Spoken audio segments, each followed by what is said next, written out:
सार्थ्यमर्जुनस्यादौ कुर्वन् गीतामृतं ददौ लोकत्रयोपकाराय तस्मै कृष्णात्मने नमः.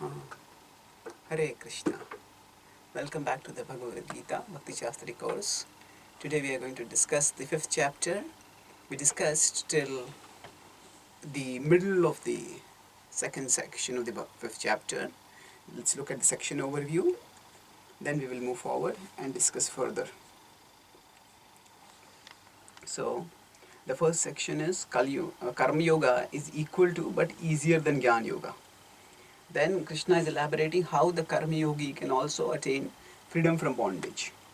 So then by fixing the mind on Atma, Karma Yogi remains free from bondage.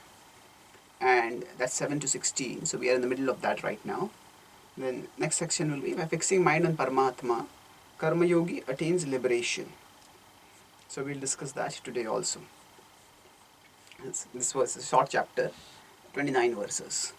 Among all the chapters that we have discussed till now, this is the shortest chapter. First chapter had 46 verses, second had 72, third had 43, fourth had 42. So this has 29 verses. So some of the chapters are short. The shortest are the chapters which have 20 verses. So 15th chapter has 20 verses, which is among the shortest chapters. Similarly, 12th chapter also has 20 verses. Although these two chapters are short, they are by far among the most important chapters of the Gita. 12th chapter is Bhakti Yoga, 15th chapter is Purushottam Yoga. This chapter is Karma Sannyasa Yoga. So let's go on with our discussion of the verses. So we discussed till 14th verse. The 14th verse was saying that that the soul is not the doer.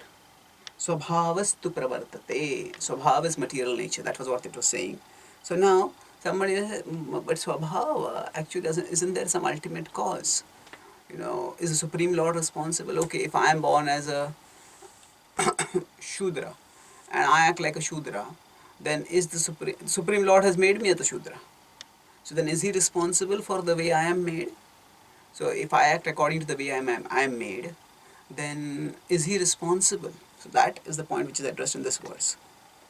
Na datte kasyachit papam na chaiva sukritam vibhu ajnanena vritam jnanam tena muhyanti jantavaha.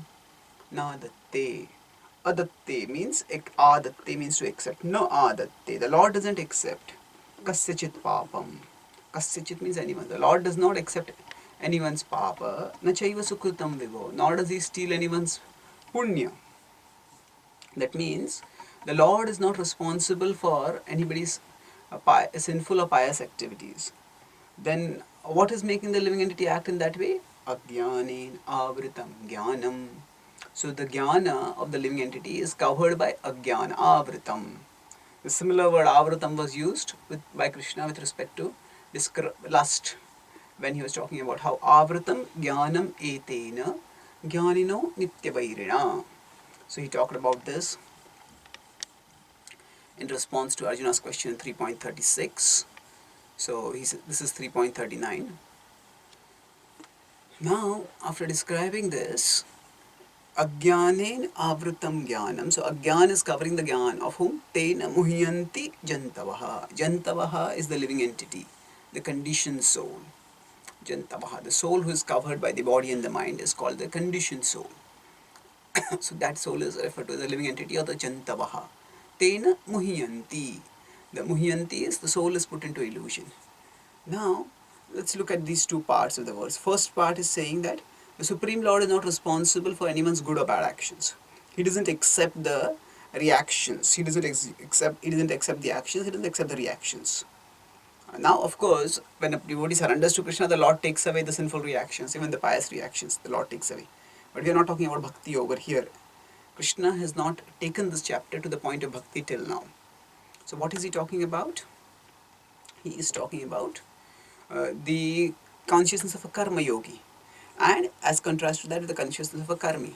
So when an ordinary materialistic person is working, or when a karma yogi is working, the focus is not Krishna.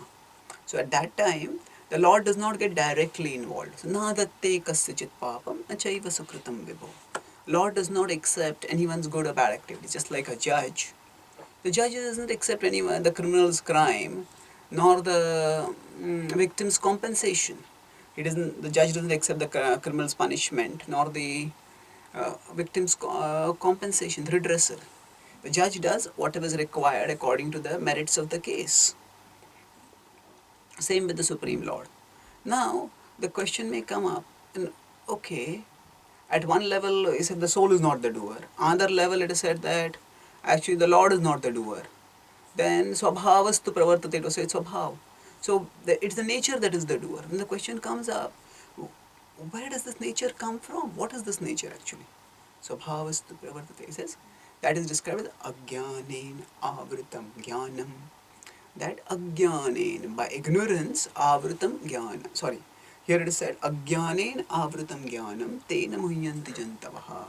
So, by the covering of ignorance, the living entity gets deluded, and based on that delusion, the living entity acts in self-defeating or even self-destructive ways.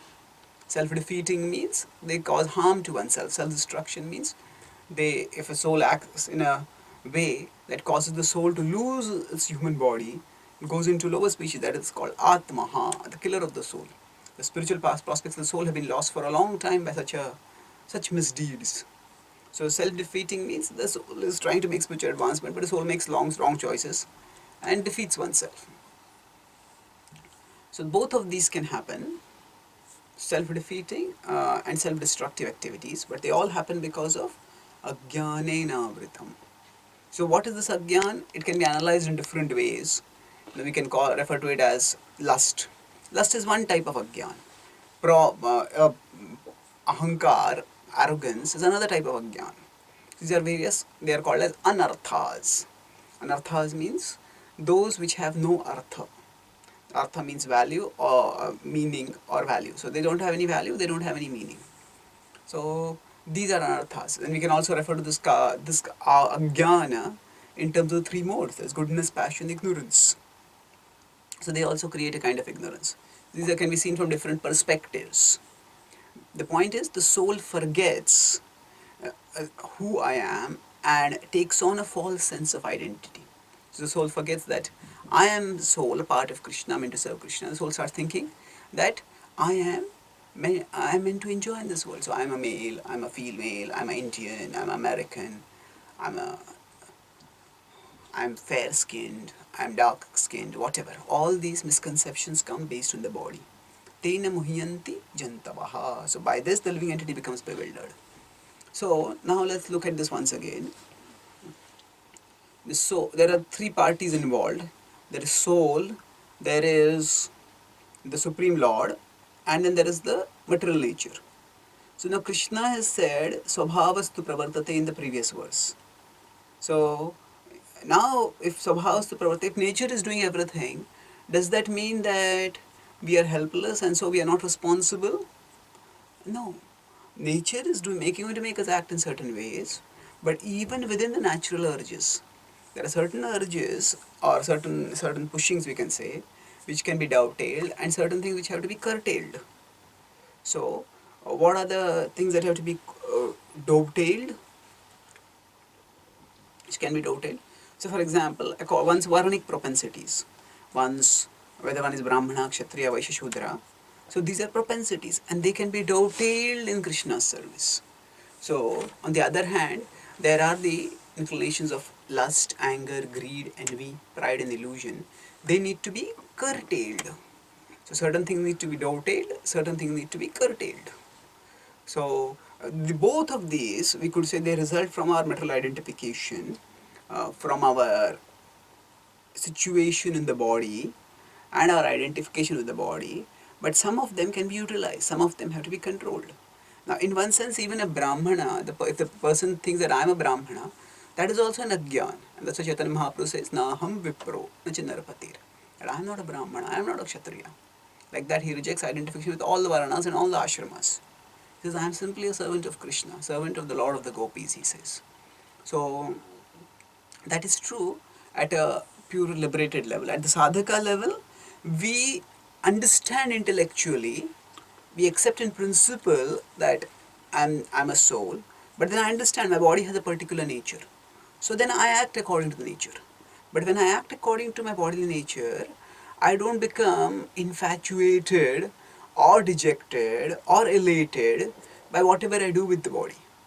So if I'm a Brahmana and I can speak very eloquently or I can remember a lot, then if I become infatuated, oh, no, it's so good, I'm so clever, and then I become elated when I'm able to do things and people praise me, then I become karta hamiti manyate.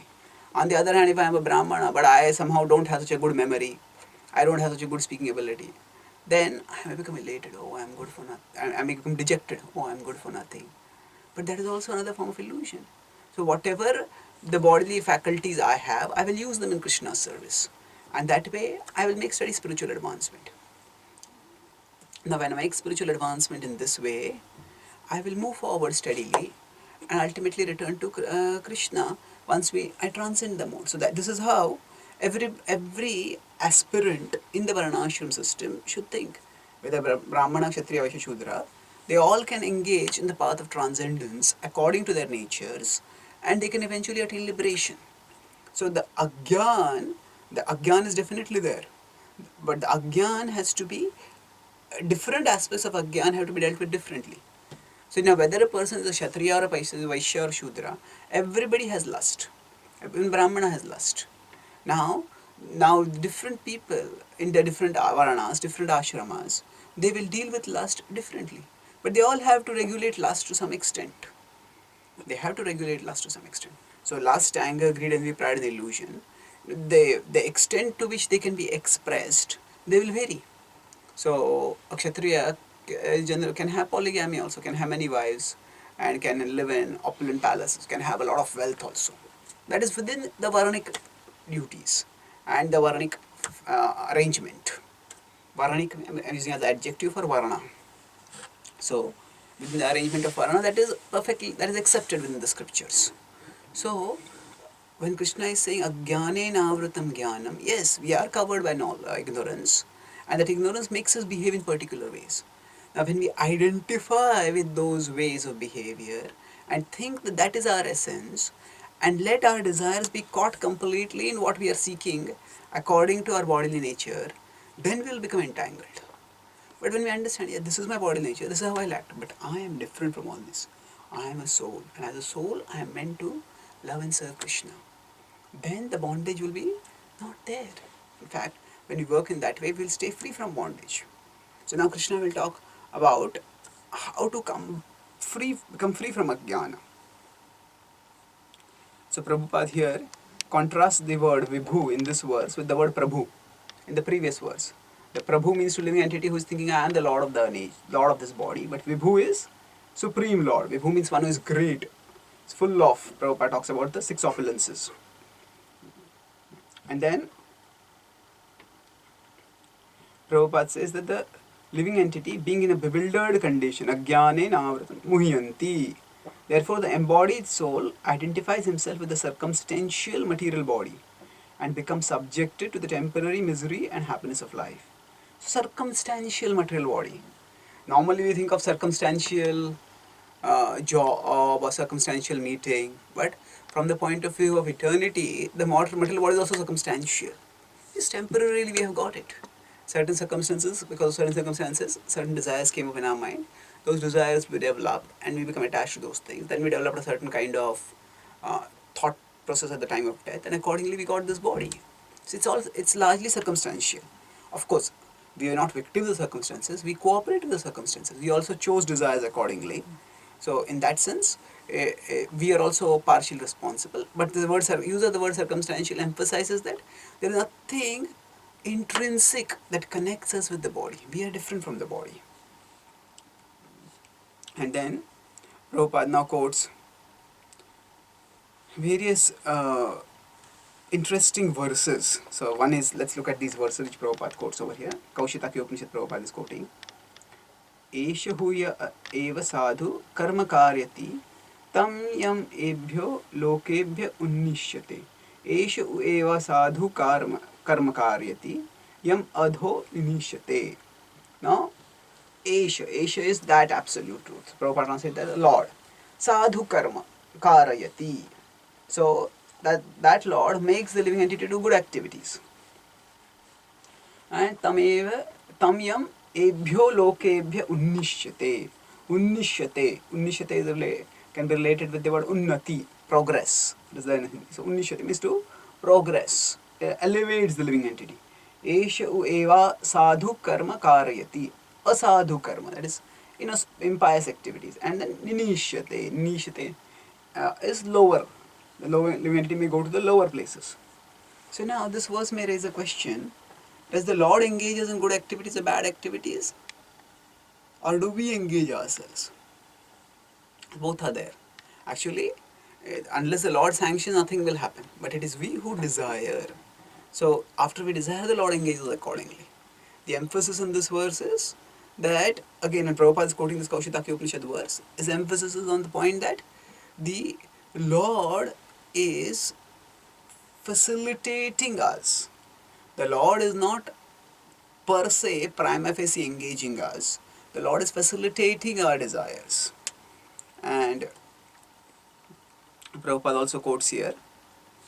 Sometimes Prabhupada uses verses which are unreferenced, and then the devotees have not been able to find references. Then the devotees have not put any references over there. So Prabhupada's editors have left certain verses like that. Agyo jantur anishoyam atmanah sukha dukkhayo Ishvara prerito gachet swargam vashva abhram evacha. So the same point is made over here. Agyo jantur anishoyam. Anisha. Isha means controller. Anisha means non-controller. So this jantu is agya and is anishoyam. Is ignorant and is not in control. And sukha dukkhayo. Sukha dukkhayo means the way the misery and the happiness will come. We are not in control. It's like, suppose a soldier is on a battlefield, but soldier is on a battlefield without any weapons. Weapons have fallen off, and then right in the line of fire, soldier is actually helpless. Any moment a bullet may come and knock the person down. So in many ways we are like that. Any time some karmic bullet can come and hit us. The karmic bullet can be in the form of adhyatmic, adibhautik, adidaivik kleshas. And when these happen, they can be very distressing, very debilitating, very devastating. So this is the way we are completely dependent on Anishoyam. Now of course we may say we have a gun, I have determination, I have free will. I will, whenever problems come, I will deal with them. Yes, we can and we should deal with them according to our capacity. But our capacity is also limited. Sometimes if somebody is just living a normal life and suddenly the person gets a terrible disease, a terminal disease, and what can the person do? You can go from one end of the globe to the other to check if some treatment is available. But if no treatment is available, then the person has to accept that, yes, what do we accept when we understand that I'm not the body and the soul? Accept, okay, this innings is over. There's another innings going to come. That if I'm purified enough, then it will be the spiritual world. Otherwise, I'll continue my sadhana at the next life. But if I don't understand I'm not the body and the soul, then it can be so crushing. Just like it's like a candle being extinguished. One blow, just like we blow a candle and the light gets extinguished like that. One blow by destiny and we just end. That's what people feel. It is actually very helplessness inducing. So when we understand that ultimately we are greater than our body and our life is greater than this lifetime, then that expands and enriches our conception of existence. And that's the only thing that can bring us hope when one is in such grim situations. Other times we may have some other hopes. Of course, many of those hopes turn out to be false, but other hopes keep us going on. But when we have no hope in material life, then we need to have spiritual life. Otherwise, we'll have no hope at all. So, Prabhupada makes this very significant phraseology over here. Therefore, the embodied soul, by his immemorial desire to avoid Krishna consciousness, causes his own bewilderment. So, the immemorial desire. Immemorial means that we just can't know when it started, how it started. Immemorial. It's been a desire that has been going on for a long, long time. Prabhupada quotes Vedanta Sutra. No, Prabhupada is balancing here. First he is saying the Lord engages, but then he quotes from the Vedanta Sutra. Vedanta Sutra is like a conclusion of the Upanishads. And there he says, to 134, Vaishamya Nairgranye Sapekshadva Tatha hi Darshayati. Sapekshadva. There is no paksha that the Lord takes. The Lord neither hates nor likes anyone. Or Tatha hi Darshayati. But it appears like that. It appears like that. It may appear that the Lord has made somebody wealthy, the Lord has made somebody poor. But it's not like that. The Lord has done that according to their own karma, according to their own activities in the past. So the Lord is Pidarshayati. It may appear like that, but it is not actually like that. The Lord is impartial. Na sapakshatva. The Lord does not take sides. Now, here, Krishna in the next verse will tell us how we can become free from this ignorance. Gyanena tu tadagyanam yesham nashitam atmanah yesham adityavajnanam prakashayati tatparam. So, Gyanena tu tadagyanam. So that tadagyana, that refers to that the previous verse, agyanena avritam gyanam. So the gyan has been covered, the gyan of the living entity has been covered, but gyanena tu tadagyanam. But by gyan, agyan can be removed. Yesham nashitam atmanaha. Atmanaha, the soul's ignorance can be destroyed. And then, when that happens, when that knowledge comes, what is the nature of that knowledge? Adityesham adityavajnanam. Aditya means sun. So that knowledge arises like the sun and prakashayati, that illuminates. What does it illuminate? Tat param, that absolute truth. Prabhupada translates that as Krishna consciousness. So, now here, this is a very significant verse which is marking the transition from Atma Gyan to Paramatma Gyan. So, when the Karma Yogi keeps practicing Karma Yoga with detachment, and gradually the knowledge awakens. So, when the knowledge awakens, then at that time there is inner illumination.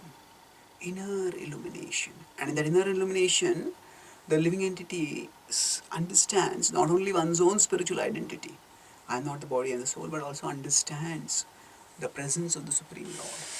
That the Supreme Lord is present in my heart, the Supreme Lord is my greatest well-wisher, and it is He who should be the object of my devotion, the object of my sacrifice, the goal of my life.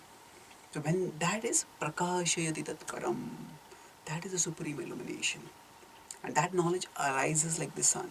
So when there is darkness, we may use a torch and try to find our way and move forward. With the torch, we can see a little bit. And maybe we can move whichever direction we want to see, we can move the torch and see also. But how much can we see with the torch? But when the sun rises, then everything becomes evident.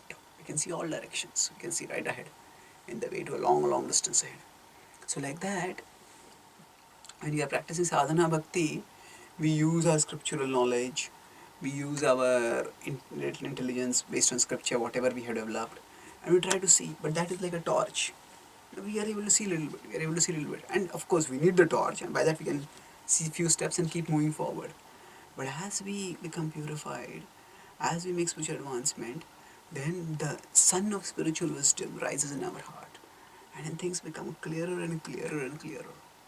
So that's how the clarity comes. Tesham adityavajnanam. So this knowledge is like the sun. And prakashati tatparam. So darkness is destroyed by this knowledge. The inner darkness, the inner lack of clarity is removed. And then the inner world becomes clear and comprehensible. We can start seeing, and not only seeing, we can start understanding. We start understanding, okay, if I do like this is how my conditionings will increase. If I do like this is how I'll make advancement. This is the way I should move forward in my spiritual life. So things will become clear and comprehensible for us. So that's how we'll move forward. Prakasheti tat param. So that tat refers to the absolute truth. That refers to, now here Krishna has not told what that tat is. He will tell in the end of this chapter in 5.29 Bhoktaram Yagitapasandir Gyatva Mam. He says, you know me as that absolute truth. But here he's saying that the Karma Yogi comes to know, it understands that by that knowledge, Tat Param, that Param, that absolute truth, becomes revealed. And when that absolute truth becomes revealed, then that absolute truth becomes the focus of one's practices. Becomes the focus of one's practices. So instead of staying focused on, okay, I'm not the body, I'm the soul, therefore I should not get entangled with the material things. Let me work with detachment. One starts shifting the focus not just from one's own identity, to one's connection with the absolute truth, and one's meditation on the absolute truth increases. Tat Param. How that meditation happens, Krishna will explain the next verse. So in this purport, Prabhupada explains that one can know God and one's relationship with God only when one actually meets a representative of God. So what is the point over here? When you say, why do you need the representative of God? So the soul is here. The soul is like a small spark of consciousness right now. The soul is covered by ignorance. Ajnanena avritam jnanam. So jnana is there in the soul, but that is covered. Now when the soul comes in contact with another soul who has got jnana, then that jnana illuminates. That jnana illuminates, and then that jnana starts removing this ignorance, ajnana, and then the inner knowledge also gets kindled. Inner knowledge faculty gets kindled, and then the person starts becoming more and more self-aware, more and more spiritually aware, devotionally aware. So just like if there's a candle, the candle has the potency to be lit and to give out flame. But that candle will be lit by some other candle, needs to be lit. So the candle, or not necessarily a candle, matchstick, something else that is lit. So like that, when there is ajnana, that ajnana, how is it removed? It requires the help of somebody else. Somebody else who has got Gyan. Now Krishna is talking about the Jnana which will culminate in Bhakti. Because this Jnana is not just Atma Gyan. Atma Gyan, to some extent, one can get by in one's own inner contemplation. So Prabhupada says that Socrates also had understood that I am not the body, I am the soul. That's why he was fearless. And we discussed how in Phaedrus he consoles his friend who has lost his wife by giving many reasons for the immortality of the soul. Now, one can understand Atma, but understanding Paramatma is nearly impossible. That level of inner illumination happens when one is connected with a spiritual master. So that's why one needs a representative of God. So there is inner darkness, then there is outer illumination. That outer illumination starts activating our inner flame, our inner awareness. And as that flame blazes forward, then the inner illumination increases more and more. And eventually the inner illumination becomes like a sun, and everything becomes clear. And we see the Supreme Lord in our own heart. And Prabhupada concludes by saying, interestingly, the Mayavadis say that oneness is a sign of illumination. Oneness, that means everything you see as one. You see diversity, you see, that's ignorance. Ultimately, everything is one. See oneness, don't see diversity. They want to unify, they want to homogenize. And they say, see oneness. Now Prabhupada says, actually oneness is a sign not of illumination, but oneness is a sign of darkness. How? Prabhupada says here, at night we see everything as one in the darkness. But in day, when the sun is up, we see everything in its real identity. Identity with individuality in spiritual life is real knowledge. So if I come to a room and I can't see anything inside the room because it's dark, then all that I see is darkness. That's oneness. That oneness is darkness. But actually when the light turns on, I say, oh, there's a chair here, there's a table here, there's a friend sitting over there, there's a picture of Krishna behind. I can see so many things in the room like that when light is there. So now of course in spiritual illumination, one also sees one's oneness in the sense of seeing everything as connected with Krishna. In the material darkness, one doesn't see any connection with Krishna. So initially one sees all varieties and one thinks that they're all meant for my enjoyment. Then in darkness one sees everything is one. That means nothing is for my enjoyment. Everything is illusion. Jagan Mithya. But then as we move forward, we see the variety and we see the unity also. So variety in existence is there, but unity in purpose is there. Everything is meant for service of Krishna. So now, Krishna will say, once we understand that absolute truth, what do we do after that? Then we start making that absolute truth the focus of our meditation. So, that is what is told about in this verse. Tad buddhayas tad atmanas tannishthas tad parayanaha gacchantya punaravrittim jnana nirdhuta kalmashaha. So, Krishna is telling we fix four of our inner faculties on that absolute truth. What are those four faculties? Buddhayas, Atmanas, Nishthas and Parayanaha. Buddhayas refers to fix the intelligence. Then Atmanas is fix the mind. Nishthas is put the faith. And Parayanaha is make that absolute truth the goal. And then when we invest these four faculties, then what happens? Gachanti apunaravrittim. Gachanti means move forward. Towards what? Punaravritti is coming back to this material world. Apunaravritti is never coming back. Gachanti apunaravrittim. How will you do that? Gyana nirdhuta kalmashaha. Because when the jnana comes, then that jnana, what will it do? Nirdhuta. It will cleanse away. Dhut is to wash, cleanse. Nirdhuta means completely wash. What will it wash away? Kalmashaha. So, kalmashaha. It will wash away our darkness, our ignorance. Jnana nirdhuta kalmasha. Tad buddhayas tad atmanas. Let's look at these 4 points one by one now. This is very significant. Our consciousness, we can say, moves in 4 lanes. Now, these 4 lanes, if they are going all 4 different directions, then we cannot move forward very steadily. Bahushakha hi anantascha buddhayo vyavasanainam. Krishna is talking about this in 2.41. So, if Krishna has told over there how we should live is vyavasayatmika buddhi ekeha kurunandana. Ekeha, fix yourself on one. So, we want to become one-pointed. So, how can we make ourselves one-pointed? These 4 offer us directions about how we can become one-pointed. So, if we can concentrate all these 4 on Krishna, then we can become one-pointed. So, first is intelligence. Serious spiritual life begins with the intelligence. It is when we study, when we contemplate, we understand, then we become intelligent. Oh yes, there must be some higher happiness than material happiness. Material happiness, after all, temporary. There must be some richer, deeper, greater happiness. And I'm not the body and the soul. The world has an organizer. The world has a designer. So like that tad buddhayas. So our buddhi develops. So we need buddhi. In this world, sense gratification will tempt us. Come on, enjoy. But we have to turn towards Krishna consciousness. So when we turn towards Krishna consciousness and turn away from sense gratification, then we can fix ourselves in the absolute truth. And to do this, we need buddhaya. Actually, to learn to doubt the promises of pleasure that the world presents us with, we need intelligence. And that intelligence comes by studying scripture, tad buddhaya. So, we understand Krishna is the absolute truth. Krishna is the ultimate enjoyer. Krishna is the ultimate source of enjoyment. And all other sources of enjoyment are ultimately false. Now, we sometimes avoid using the word enjoyment, but because we often equate enjoyment with sensual enjoyment. But that's not necessary.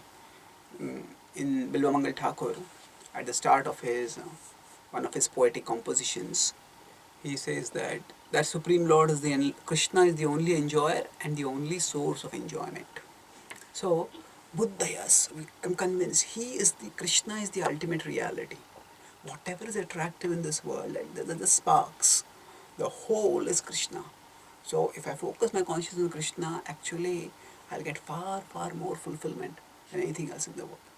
So, philosophical contemplation, philosophical understanding is extremely important to initiate our spiritual life and to keep it on a steady ground of footing. Tad buddhayas. So now, many people use their buddhi. How do they use their buddhi? They use their buddhi for sensual things. So, but their mind is not there in it. Tad buddhayas tad atmanas. That means here the mind is referring to emotions are not involved. A student is studying. Suppose somebody started studying quantum physics because I have to give an exam. Somebody studying maths. Most students, they're not really emotionally involved in their studies. They're emotionally involved in the marks that they get, definitely. because they feel that is going to help me to get sense gratification. That is going to determine my future. And the future, what they think is primarily sense gratification. But Tatbuddhayas, what they think is, I have to study. I study so that I can get marks. So even when they are studying, they are thinking, as soon as the exam is over, I'll go and have a party and I will enjoy. I'll watch this movie, I'll do this, I'll do that. So actually, the emotions are not involved. Tadbuddhayas, that alone is not enough. Then tadatmanas. So one has to put the buddhi, along with that one has to put the mind. The mind, when one gets involved with that, then actually one takes one step forward. Now, tadatmanas, Prabhupada uses the word atma to refer to the mind. Why? Because the word has multiple meanings, and here Krishna is talking about subtle attributes of the soul. So the soul itself cannot be one of the components of the soul's attributes, soul's faculties that are to be fixed on the absolute truth. So Atma has to have an alternate meaning. Now Atma can have various meanings. It can mean mind, it can mean body, it can mean soul, it can mean intelligence. So now, because Krishna is talking about the inner faculties, if you look at all the other three, that buddhayas, that nishthas, that parayanaha. So these are all inner conceptions. They're not talking about a gross body over here. So it's unlikely Atma will refer to the body. And in Atma, it cannot refer here to the buddhi because buddhi is already being referred to in the previous. So then Atma refers to the mind. And Atma will be referring to the mind in 6.5 and 6 also. 6.5 especially. We'll discuss it at that time when we come to it. Tadatmana. So when you fix the mind, that means we get ourselves emotionally involved in things. So when one gets emotionally involved, what happens by that? Actually, by that, the involvement becomes much deeper. So for example, say, if a person is sick and is trying to understand how a complicated treatment is to be done. So the person has to take the treatment, or say the person has to administer the treatment to a relative.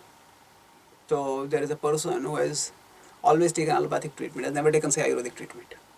So at that time, now allopathy has told that this person is incurable because this cancer has no cure. All that we can give you is palliative treatment. The person goes and starts looking for alternative therapies. When it comes to Ayurveda, naturopathy, Reiki, there are so many other treatments available. So when the person is taking Ayurveda, is skeptical, doesn't have much faith. But still, the doctor has told, okay, make this mixture and take this kind of food, stay in this kind of environment, sit in this kind of posture, do this kind of massage. So it's all that is being told. The person who is either taking the treatment or is the relative who is administering the treatment. Now, they're trying to understand, okay, how does this happen? How does this happen? And what does Ayurveda mean? How kapha, pitta? I want to understand this. So they use their intelligence and they're emotionally also involved in it. Want to get well, but still there's not much nishtha. And Ayurveda, okay, let's try it out. I don't think it's going to work. That's what the person might be thinking inside. So one can have the buddhi involved, one can have the mana involved, but still one may not have nishtha. So this can happen in spiritual circles also. One may have nishtha, but one may try to fix the mind, one may fix the emotions also. Like sometimes people do karma kanda worship and they say, oh God, give me this, give me. Sometimes people come to a temple and they pray. They pray. Why? Not because they have faith, but because they just want to avoid trouble. Some atheist also starts a business and they say, I'll give some donation to God. Why? If he exists, he should not create some trouble in my business. Tad buddhayas tadatmanas, but tanishthas is not there. Some kind of residual, negative, fear-based faith is there, but traces of faith, but actually that's not really faith. So Krishna is telling, don't not only fix your intellectual faculty, not only fix your emotional faculty. That means when we are chanting Hare Krishna, we intellectually understand, yes, the potency of the holy name is Krishna himself manifesting. The holy name is non-different from Krishna, we understand that. Then tadatmanas, then we fix the mind, get emotional. Krishna himself is coming. Let me try to offer him the affection of my heart when he comes. Let me receive him enthusiastically. And in tanishthas, this holy name will purify me. It will give me insights by which all my inner naughtiness means K-N-O-T-T-I, naughtiness, inner knots that are there, they will get resolved. I'll be able to see clearly and I'll be able to act clearly. Krishna will purify me, show me the way. So nishtha, I have faith. Faith is important. Tanishthas. This is third faculty. If we direct inwards towards Krishna, then we can move forward even more. And then there is Tatparayanaha. What is Tatparayanaha? Tatparayanaha refers to making that absolute truth our goal. Many people, especially those who are worshipping at the level of karma kand, they go to a temple. For example, there are places where there are Visa Ganesh temples. People think that, oh, I want to go to America and that is the goal of my life. And Lord Ganesh, his purpose is to remove obstacles. So the obstacle for me in my life is that I am an Indian, I want to go to America, but the visa office, not getting the visa is the obstacle. So, oh Ganesh, I go to you and I ask for removal of obstacles. I go to Balaji and ask, please remove them obstacles. Why? So that I can be happy. So actually, in this case, one is thinking, okay, this is the way I should do the worship. It's a buddhi might be there, nishtha might be there, my atma might also be there. One is emotionally involved. I want to get this done, but the Lord is not the goal. Tatparayana is not there. What is that? Iha parayana is there. I want to be here only. So we see in the 11th canto of the Srimad Bhagavatam, in the 9th canto and the 11th canto, both places the Pururava pastime comes. So actually Pururava, he gets besotted, infatuated by Urvashi, and then when she goes away, he tries desperately to get her back, and he does a yajna to get her back.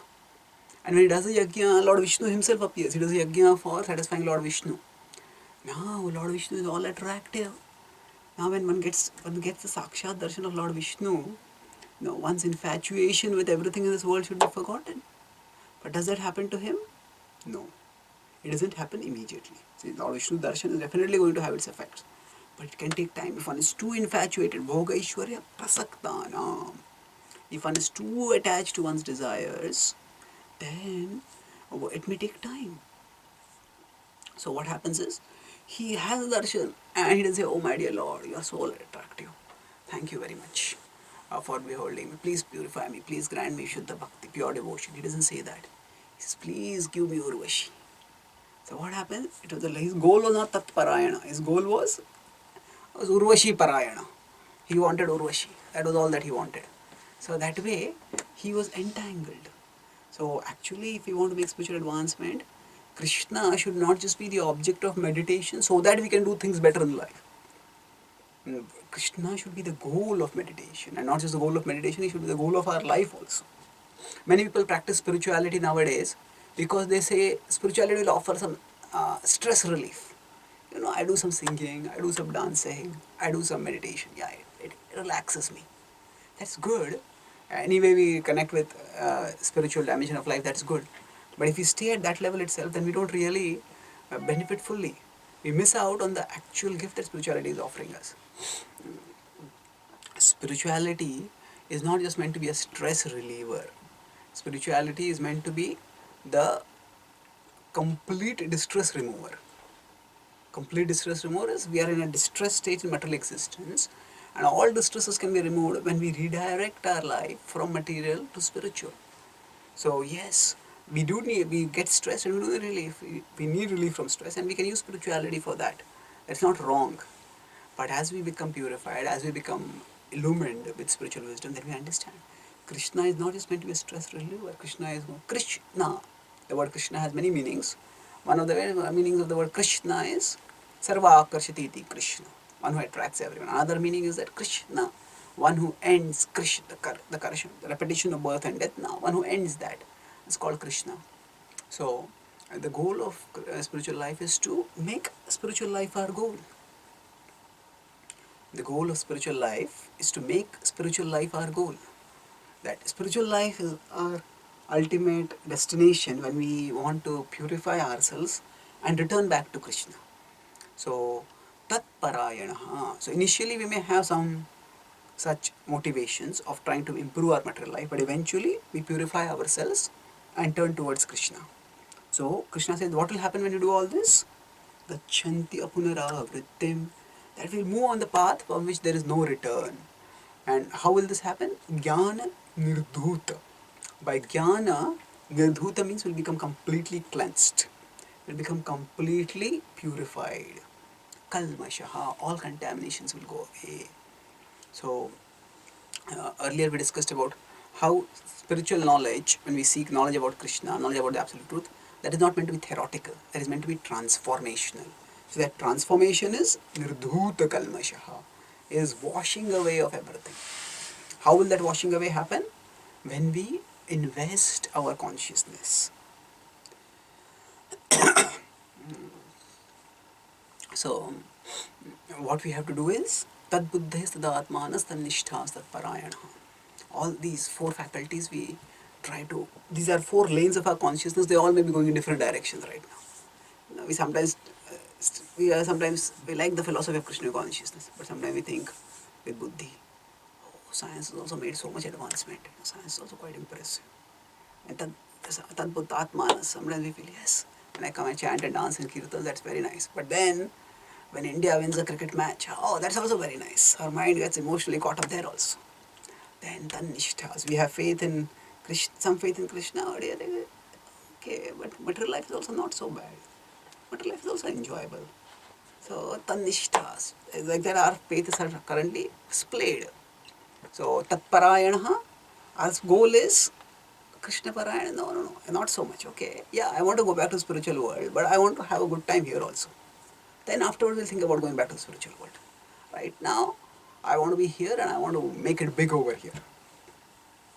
So what happens is, the lanes of our consciousness are all splayed in different directions. As we make spiritual advancement, our spiritual conception, our conceptions of spiritual life will evolve. So let's understand how they evolve. Yeah. So spiritual evolution of our concepts. We discussed about sadhya and sadhana. Sadhya is that which is to be achieved, and sadhana is the means by which it is to be achieved. Sadhya say if I want to go to Mayapur, that is a sadhya. Then how will I go? I can go by car, I can go by train, I can go by plane. That is sadhana. So now, initially for most people, their sadhya is something temporary in this world. I want a house, I want a spouse, I want a job, I want fame, whatever, things like that. Then gradually when one starts understanding that I am not the body and the soul, then one sadhya becomes both temporary and eternal. One thing that, yeah, I want something in this world, but I want something beyond this world also.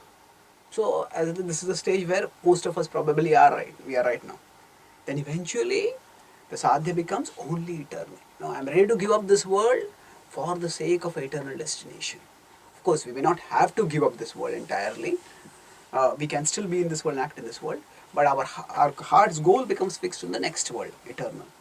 And then eternal also, there also our conception of what the eternal reality is can evolve. Initially, you may think that eternal reality is Brahman. I just want Shanti, Shanti, Shanti. But then gradually I understand what I want is not a Shanti. I want the Supreme Lord. I want Bhagavan. So I want to surrender myself to Krishna, love Krishna, make Krishna my be all and end all. This is how our conception of sadhya will evolve. And similarly, as our conception of sadhya evolves, then our conception of sadhana will also evolve. We'll look at the precise correlation between each of them later. But initially, when my sadhya is in this world, it's temporary. I'll be doing karma kanda. Of course, most people today don't even do karma kanda; they do vikarma. Vikarma is one level below. That means there is no conception of religiousness, religiosity, or piety. Just whatever I want, I get it whichever way I want. But karma kanda means there is dharma to get artha and kama. So initially, when I want artha and kama, at that time I do karma, dharma, and that level of dharma is karma kanda. Then after that, from there, as I start identifying a spiritual goal, an eternal goal, then the yoga aspect comes in, the connection with that eternal goal. And that's how one evolves from sakam karma yoga to nishkam karma yoga. Since sakam karma yoga means, yes, one has some desires also, but one wants eternal also. That's like going to a second stage, temporary eternal. And nishkam karma yoga, one focuses more on the eternal. Then Gyan yoga, then Dhyan yoga. In Gyan yoga, one's conception is Brahman, of the eternal truth. Then in Dhyan yoga, as one advances in Dhyan yoga, one's conception usually is the Paramatma. as the goal of the eternal truth. And then in Bhakti Yoga. And then finally we come to Kevala Bhakti. In Kevala Bhakti, we simply want the pleasure of Krishna. And we want to love Krishna and return back to him. So in this way, our conception, the Tad Buddhaya. So what is that Tad? That conception will evolve as we move forward in spiritual life. As we move forward, the conception of Tad will evolve gradually. So let's look at the purport of Srila Prabhupada. Prabhupada explains. First point in the purport he says is, what is that Tad? Krishna has not explained it right now. He will make it very clear in the later chapters. Mattaha parataram naanya. He will say, there's nothing except me as the highest truth. But Prabhupada makes it categorical in the purport. Supreme transcendental truth is Lord Krishna. And then Prabhupada makes that a Krishna conscious person can thoroughly understand that there is duality, simultaneous identity and individuality in Krishna, and equipped with such another knowledge, one can make steady progress on the path of liberation. So, what is the duality Prabhupada is talking about? Identity and individuality. Identity here is not in the sense of identification. Identity is in the sense of similarity over here. Identity, the word can have two meanings. One can be, what is your identity? Means who are you? Can you show me your identity card? So that refers to who I am, and that means I am a person separate from somebody else. That's how the word identity can be used. But the word identity can also mean identical. No, there is tremendous identity between the two of you. Are the two of you twins?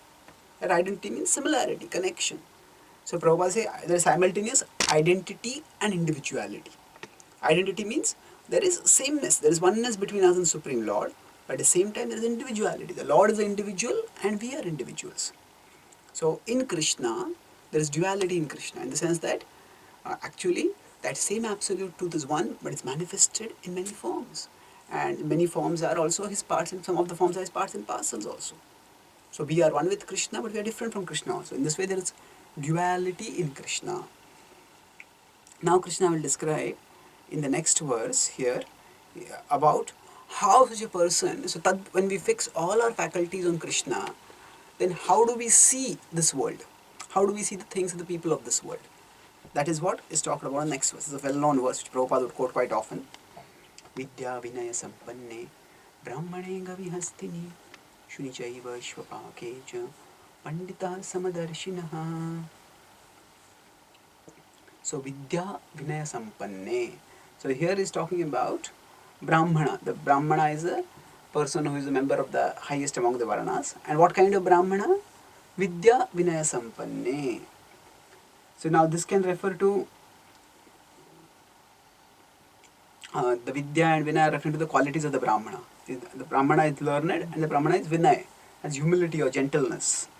And then Gavi Hastini. Gavi is a cow. Hastini is an elephant. Now Shuni Chaiva Shwapake Cha. Shuni is a dog and Shwapaka is a dog eater. The Pandita, the learned person, sees all of them equally. Samadarshina. Now that means in this number of living beings that are talked about, there is the gamut of living beings. The Brahmana is considered the highest among the four Varnas. And Shwapacha, the dog eater, is considered to be not just highest, not just a person is so low that is not even among the lowest caste, that is Shudra. The person is outcast. So that's a dog eater. So all these a person sees equally. Now in the conventional Vedic culture, the difference between all of them is very significant. This is a Brahmana, this is Shudra. And there has to be separation among them. Why? That's what people think. That there has to be separation. We have to maintain our purity. But Krishna is saying, okay, there has to be separation. That separation is okay in terms of we understand that everybody should stick to their duties so that they will become pure. They will be engaged properly and they will gradually become purified. But at the same time, that should not mean that we should reject others entirely. We should see their diversity as externally, but internally we should see their similarity also. Samadarshinaha. And see all of them as equal, ultimately. And then, in the animal species also, as Krishna is giving three. He is talking about elephant, a cow, an elephant, and a dog. So now these three refer respectively to the three modes of material nature. The cow is in goodness, the elephant is in passion, and the dog is in the mode of ignorance. So Krishna is talking about that whatever situation one might be in among the three modes. Similarly, the Brahmana is in goodness and the Chopacha is in ignorance. But whatever situation a person might be in, that doesn't matter. We should be able to see them spiritually. When one has a Tad vision, what is that Tad vision? One sees both the Atma and the Paramatma. One sees that all of them are souls. And one also sees that actually the Supreme Lord accompanies all of them. And one, because the Supreme Lord accompanies all of them, they are all equal. They are all to be seen equally.